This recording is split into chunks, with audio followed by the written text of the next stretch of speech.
আজকের এই ভিডিওটি হচ্ছে একটা সতর্কমূলক ভিডিও। আপনারা জানেন যে আমি মালয়েশিয়ান প্রবাসীদের জন্য সতর্কমূলক ভিডিও তৈরি করি। তারই ধারাবাহিকতায় কিন্তু আজকের এই ভিডিওটি হচ্ছে একটা সতর্কমূলক ভিডিও। সকল প্রবাসীদের জন্য এই ভিডিওটি কাজে লাগবে। আমি কথা দিচ্ছি সকল মালয়েশিয়ান প্রবাসীদের এই ভিডিওটা কাজে লাগবে। আমাদের বাংলাদেশি একজন ভাই আজ থেকে 2 মাস আগে মালয়েশিয়ার কুয়ালালামপুর জেলা থেকে অন্য আরেকটা জেলায় যাবে আর কি। তখন সে কি করছে, দূরপাল্লার গাড়িতে উঠছে। এখন দূরপাল্লার গাড়িতে উঠার পরে সে কিন্তু সিট বেল্ট বাঁধে নাই। কথা কি বুঝতে পারছেন? তখন সেখানে প্রশাসনের লোক উঠছে। প্রশাসনের লোক উড়ে কী করছে, তার কাছ থেকে পাসপোর্ট নিয়েছে। পাসপোর্ট নিয়ে দেখা গেছে কি তাকে একটা জরিমানার স্লিপ হাতে ধরাই দিছে।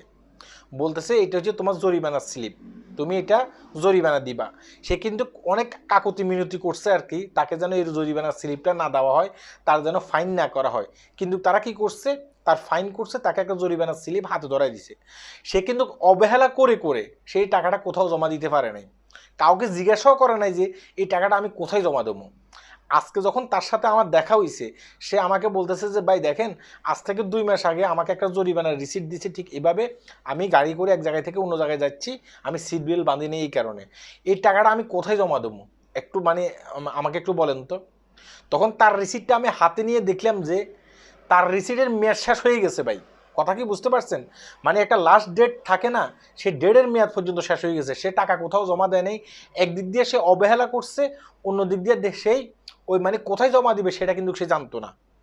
এই কারণে তার কি হয়েছে, তার দেখা গেছে কি মোটা অঙ্কের এখন টাকা জরিমানা করা হবে। আমি বলতেছি যারা এই ধরনের বিপদে পড়ছেন, আশা করি কমেন্ট বক্সে বলে যাবেন। তাই আপনারা টাকাটা কোথায় জমা দিবেন, কিভাবে জমা দিবেন, কিভাবে অনলাইনের মাধ্যমে জমা দিবেন, এই কারণে আমি কি করছি, আমি নিচে কমেন্ট বক্সে বিস্তারিত দিয়ে দিছি। আপনারা যেহেতু বিপদে না পড়েন, আমি বিস্তারিত দিয়ে দিছি। সেখানে গিয়া যদি কেউ যদি বিপদে পড়ে থাকেন, ওই অনলাইনে গিয়া, ঠিক আছে, আমি অনলাইনের একটা লিঙ্কও দিয়ে দিছি। অনলাইনে গিয়ে সেখানে কি করবেন, আপনারা জরিমানার টাকা দিতে পারবেন। এমনকি আপনি যদি মনে করেন যে না আপনি সরাসরি গিয়ে জমা দিবেন, আমি কোথায় কোথায় জমা দিতে পারবেন সেটাও কিন্তু বিস্তারিত বলে দিছি। সেখানে গিয়ে আপনি বিস্তারিত পড়ে আপনি ওইভাবে গিয়ে জমা দিতে পারবেন। বিস্তারিত মানে সব কিছু আর এখানে বলা সম্ভব না। এভাবে কিন্তু অনেক প্রবাসী ভাই বিপদে পড়ে। আমি আপনাকে বলি, আপনি যদি এই টাকাটা জমা না দেন, ঠিক আছে, এই টাকাটা জমা না দেন, আপনি যদি অবহেলা করেন, হয়তোবা আপনি দেখা গেছে কি বাংলাদেশে যাইতেছেন, তখন কিন্তু এয়ারপোর্টে আপনাকে আটকাই দিবে। সেখানে কিন্তু আপনাকে অনেক বড় বিপদে পড়তে হবে, অনেক হেনস্থার শিকার হইতে হবে।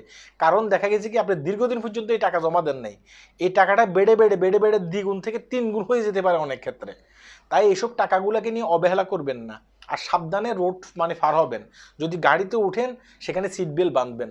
আপনি যদি রোড পার হইতেছেন, হঠাৎ করে দেখা গেছে কি সিগন্যাল এখন পড়ে নাই, আপনি কিন্তু রোড পার হয়ে গেছেন, যদি পুলিশ আপনাকে ধরতে পারে আর আপনাকে ঠিক এভাবে জরিমানা রিসিট হাতে ধরাই দেয়, সাথে সাথে এই টাকাগুলো দিয়ে ফেলার চেষ্টা করবেন।